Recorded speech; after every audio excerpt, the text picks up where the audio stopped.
Welcome to short tax. இது உங்கள் short tax நிகழ்ச்சி. இன்னைக்கு நம்ம ஒரு ஜெல்லி ஃபிஷ்ஷை பத்தி பார்க்கலாங்க.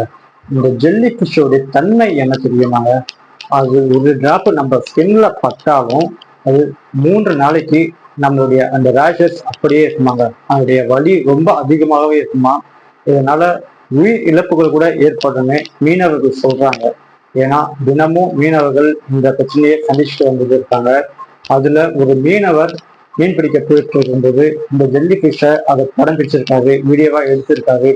அந்த வீடியோவை நமக்கு அனுப்பியிருக்காரு. அதோடைய ஃபுட்டேஜும் நான் உங்களுக்கு டெலிகாஸ்ட் பண்றேன், வீடியோவை அப்லோட் பண்றேன், அதையும் பாருங்க.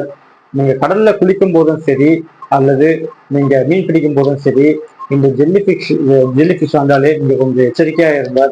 ஏன்னா அது ரொம்ப விஷம் இல்ல, ரொம்ப பாய்சனுள்ள ஒரு ஜெல்லி ஃபிஷ்ஷுன்னு மீனவர்கள் சொல்றாங்க. பொதுமக்களாகிய நாமளும் அதை பற்றி மிகவும் விழிப்புணர்வாகவே இருக்கணும். இப்ப வாங்க இந்த ஜெல்லி ஃபிஷ்ஷை பார்க்கலாம்.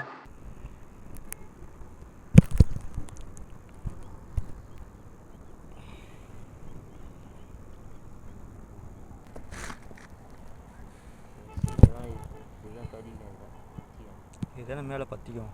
ஆமாம் கண்ணில் போய்